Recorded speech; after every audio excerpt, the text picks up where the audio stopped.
Hi everyone, welcome back to the art channel. And this is Lori here, and I've been having more fun experimenting and coloring, and I wanted to show you that I'm getting a little bit further, and it does take time. After the last video that was, if you can't draw, cheat, I did try to introduce you to finding things in your home that you could trace around, and that's how we ended up with this. Now the design has changed a little bit, but basically the same. I had some fun experimenting with, let's just gather them up here, a ton of blues and greens to make the little cloth that you see here. Trying to get a little bit of highlight to show some lights and darks. And it was fun to do the cotton ball after all. I found putting a blue and a pink in a soft pastel color together gave me this sort of cloud effect. And I'll zoom in. There you go. So then I put the little bits of rosemary that appear in the dish as well. So that was fun. The bottle was fun. The dolly was absolutely a hoot. Enjoyed that a lot. The card was a little bit time consuming. So I've got to shorten that a little bit or I'll be here for days and I don't want to do that. So that little card is this mountain one. So I tried to focus on what the card is about, the obstacle, which is that mountain there, and just a few flowers. And I ended up putting, as I thought, the words around the outside. But I wanted to show you some of this gradation of colors that I've been playing with for that three-dimensional effect. And I'll zoom in. There you go. So you can see here, I'm about to go on to the snail card. And, I could break this down into a creamy yellow, sort of a rusty brown, and maybe some deep chocolate. And I just wanted to warm it up a little bit more. This will be a little bit tricky here, but if you have some gouache, you can put little dots of white on top after. Depends how much detail you want to get into. So while it's on that zoom there, I'm just going to show you that I've organized the colors from light to dark. So when I get to my snail, and I've been obviously playing, I quite like it. So I'll do a little bit bigger one here for you. This is a very creamy white, just enough color to stand out on a white page. Now the idea is that you put another one on top of the previous one, but extend it with a little bit more pressure so that you're getting a gradation. So that goes from creamy to a nice sort of golden sunflower color. And then this one here is color grip. And I'm going to say, if you ever want to also add water to your drawings after you've sort of pencil crayon them, this is one of the products you can. But the benefit of these crayons are that they're not round. They're basically triangles, so they don't roll off the table, which obviously I have done. So tip number 2 is try to keep a rug under your area where you're working. So that was that one. Then I go into this nice dark here, and it's a 931, so that gives me this area here. And I ease up on the pressure when I go into the area I've already done, and I increase the pressure when I come out of it. And you can see that's almost a burgundy on a peach. This would be fabulous. And then if you wanted to, you could use something like this one, which is fudge, a chocolate. Now I'm also using, because my pencil sharpener, the electric one, is upstairs, this Stedler.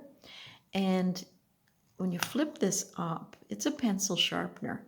So graphite and color in this one and graphite alone in that one. But experiment. If I need a really sharp tip, I'm going into the graphite and color section. But you just can't push on your crayons that much because it will break. But you can start again. So then I would put a little bit of darkness here. So that's how you sometimes get the 3D effect that you're looking for, and a way to experiment with warming up your colors. I did have an issue finding my 1056. I know it's on the table somewhere, but goodness, I've been through that. I can't find it anywhere. So I wanted to show you that even though the card is very charcoal black all the way around, and I like that when I'm doing a reading, I went into some other colors here, like some bluey greens, excuse me, and such like that, and just try to emphasize the main part of the card with a few little flowers, a little blue lace agate there, left some highlights, and it just, I like this area here a lot better than just filling the whole thing in with dark, and did put my lettering here. Another thing I can say is when I was in Winners, and I try to keep the colors that are being used currently in the groove of the book, so I don't have to go hunting, because I'll show you what I got going here. All right, so I've got sets of blues, sets of greens into purples, some browns over there. This is a very smart thing to do if you want to come back and repeat some of your colors. The table is full. So when I'm just saying that when you want to get your pencil crayons out and go to town, try to give yourself lots of room because you're going to need it. So I think it's classier too to consider yourself, once you get into your pencil crayons, to be calling yourself maybe a colorist, because that's what we are becoming. It was super fun to do the bottle. Really like the fact that the cloud idea that came to mind, rather than thinking of cotton batting, this cloud really helped me because I could bring in a light pink and a light blue and get that shadowy effect like you see in the clouds, and then added a little bit of the pieces of rosemary on top in different colors. That was a hoot. Made a little mistake in that this was supposed to be my rose quartz crystal. Not really going to be that way now. So I made it into the snail one here. Spent some time with this. I got to go now in and do that. I'm not so happy putting the lettering on with pencil crayon, even if I sharpen it. Not so thrilled. So I'm going to show you something else. I got this at Winners, and I don't think, oh, I got it for $10. It was on sale. These are quick drying, smear resistant, vivid colors. So I'm thinking, rather than using the pencil crayon to do my lettering, I'm going to be using these because it's a fairly fine tip. So for instance, in here, on the little dolly, which is where I keep the ingredients for the oil that I mixed care of Angie's information that she keeps at her altar. I think this is going to come in nice. So I'm going to try right now, if I can get the camera in the right position to show you, I'm going to put in sandalwood and see how it looks on our tag. And you can also see that there was a little bit of line here from the drawing. Pencil crayon doesn't always come off that much, but again, it's my journal. I don't care if little things like this happen. You know, you gotta let it go. So let's see if I can put, you might want to, this is a pencil, you might want to sketch very lightly the word first so that you can make sure that it fits. So I'm going to try that now. Around the camera is kind of tricky.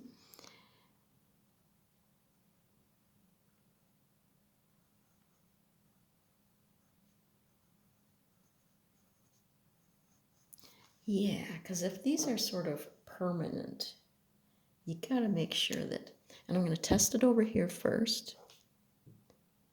It's nice bluish. So we'll go.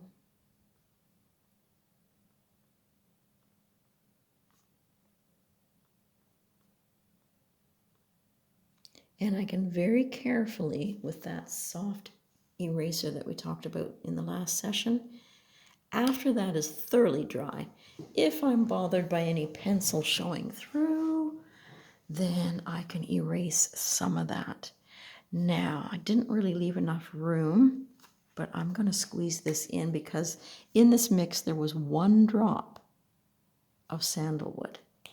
So I've got to remember when I'm doing the rest of this to leave enough room to be able to indicate how many drops of each oil went into my holly oil mixture. So that was good. The braiding was fun to do. And that was just a matter of little dashes of orange, leaving some space between, and then coming back in with the red. So that really gave me that braided look that I was after. And I guess I could say that when I did the dolly, I changed the colors. You can see that.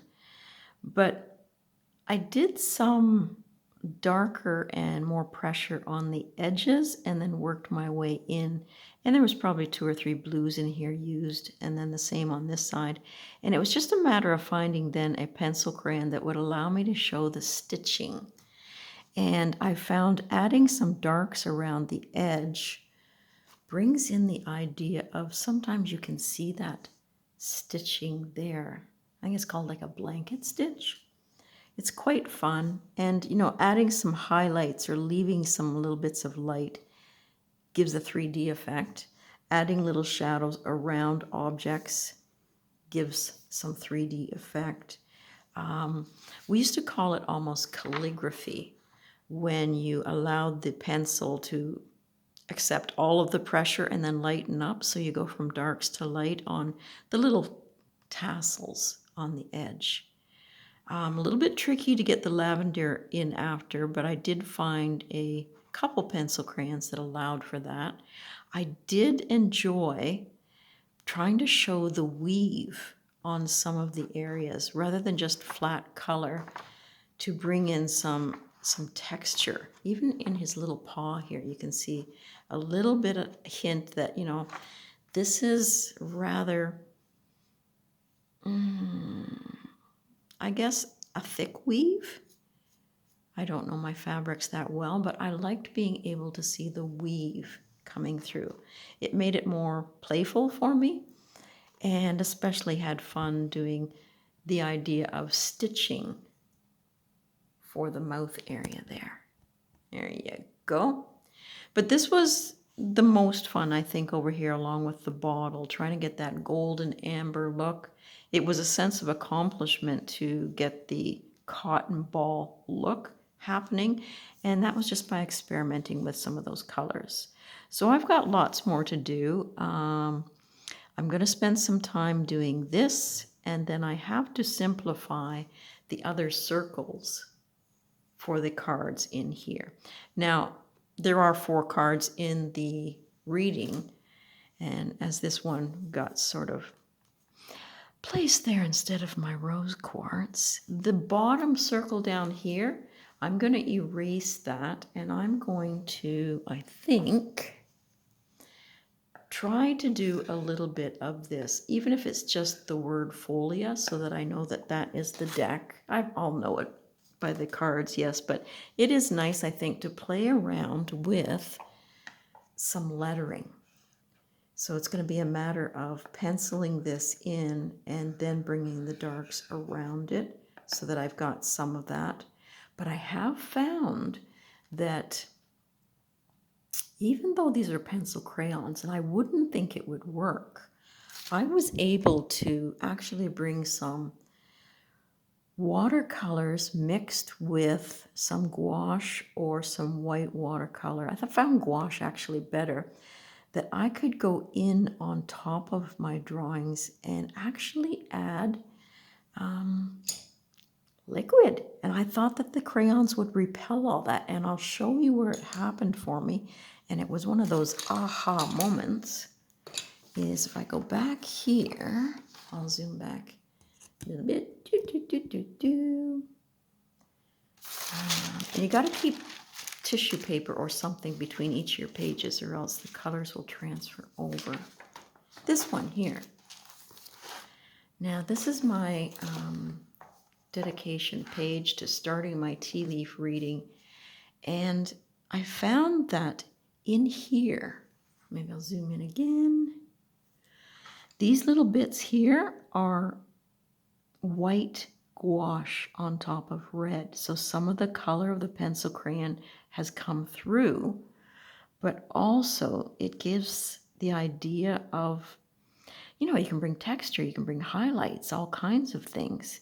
So I tried it on these two, and on this one, I brought in a little bit of golden to the gouache, which is basically white medium that you add water to. You can look that one up online. But it was amazing that I could put something watery on something that I would have thought would repel it, crayon, and it didn't. So that was, because I like mixed medium, really quite fun to play with. And I think I left these highlights. I didn't add those in. But another error that I made was going a little bit too dark in the center of the A here. So I took some gouache and I put that back in, and some darks around the lettering helped make that pop. So that was fun. I was going to say too, if you want some things to stand off the page, adding in a little bit of shadow will help. And it's up to you how thick that shadow is going to be. But it just takes it beyond something that looks cut out maybe on the page, and having fun with it. And, you know, this is part of a shadow here, but I felt like just doing some line work and abstracting that a little bit. Some under the braid here in darks and lights, particularly around the tag. The tag is pretty important to me because that's where all the information for the oil is stored. Anyway, you gotta have fun. So I'm gonna go on to a little bit of this now while you're here, the snail, and we'll see how that looks. So let's find that snail card again. It's gonna be interesting to do the dragonfly. That should be kind of cool.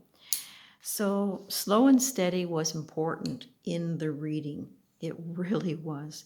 But you see, now this is a little bit, because this is so small, I gotta sharpen this. So you find your own sharpener which works for you. Let me know if you find something skookum so I can look it up too. And these do open up quite easily to allow you to get rid of the debris. But I'm looking through the camera here and here. So where'd my snail go? There he goes. Okay, so we're going to start with just some creamy yellow along here. And then I'm going to bring in some of the gold right on the edges. Now it's so dang small, and I need to sharpen this again because I need to get in a little bit closer than that. Just when you sharpen it, don't press so hard because it's brittle. So yeah, I can bring a little bit more golden in there. All right, and then you can see there's sort of a clay color. Another, I've screwed up again, see? There, I've added this section here, and this should be, but we're just gonna put that in right there. But I wanna find now a nice clay color. So let's just see what I can find. And I'm gonna test it out over here first. That's not bad. Again, it's a little bit dull. You can get your colors down faster if it's sharpened.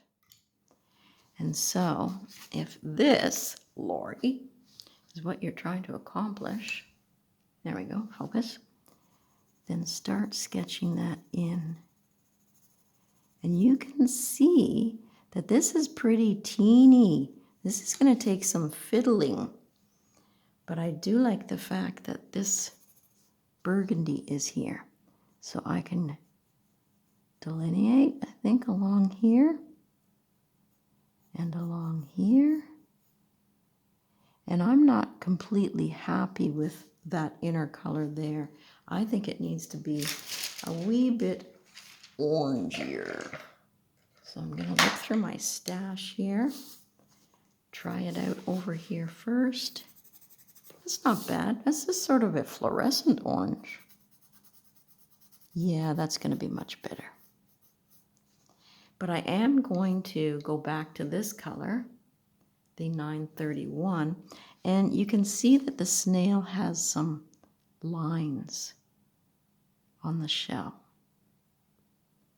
And because it's so teeny, I'm not going to get the upper lines there, but I can go in with a deeper color. Let's see what this one is. That's bluish, don't want that. I gotta go darker. Where did that fudge go? See, this is what happens. You lose your crayons all over the place. Hang tight. Okay, I found my fudge. So I'm going to put a little line here. And I think I'm going to have to build it up even darker than that. That's not really working. And see how much it picks up when it's already got another layer underneath it. But you're going to have more success if you're not looking through a camera. So hang on.